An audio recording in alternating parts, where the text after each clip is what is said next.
বন্ধুরা সবাই কেমন আছো? সঞ্চিতার সহজ রেসিপি চ্যানেলে তোমাদের সকলকে স্বাগত জানিয়ে আজকে চটজলদি আলু ক্যাপসিকাম দিয়ে ডিমের একটা রেসিপি নিয়ে চলে এসেছি। এটা খুব তাড়াতাড়ি একদম তৈরি হয়ে যায় আর রুটি পরোটার সাথে তো খেতে অসাধারণ লাগে। অনেক সময় হয় না, আমরা হাতে আমাদের সময় কম থাকে, তখন কিন্তু এই রেসিপিটি বানিয়ে নেওয়া যাবে। এখানে সরু সরু করে আলু কেটে নিয়েছি, পেঁয়াজ কেটে নিয়েছি দুটো ডিম, আর নিয়েছিলাম একটা ক্যাপসিকাম সরু সরু করে কেটে, সেটা আমি পরে দেখাচ্ছি তোমাদের। সঙ্গে নিয়েছি কিছুটা কাঁচা লঙ্কা। এবার আমি প্যানে কিছুটা তেল, সর্ষের তেলেই আমি এটা রান্নাটা করছি।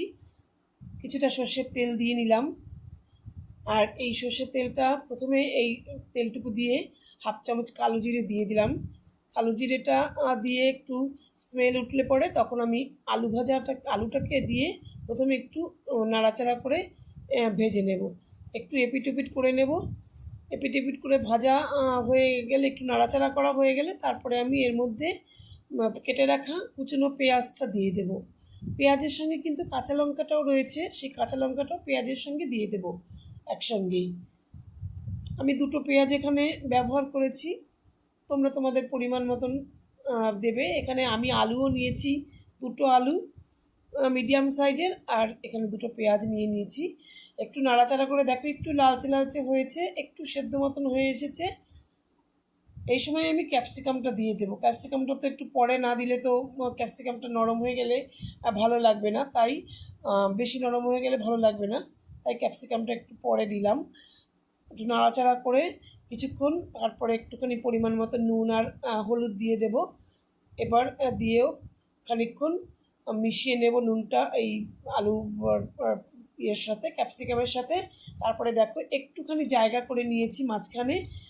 এবার সেখানে একটু সর্ষের তেল দিয়ে দিলাম, দিয়ে আমি যে কাঁচা ডিমটা রেখেছিলাম সেই ডিমটা দিয়ে দিলাম।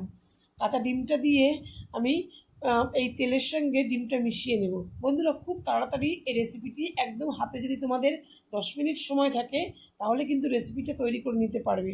সবসময় কিন্তু অনেক মশলাদার খাবার খেতে ভালো না লাগলে এরকম একটা চটজলদি সহজে হয়ে যাবে এরকমই একটা রেসিপি তোমরা কিন্তু তৈরি করে নিতে পারো।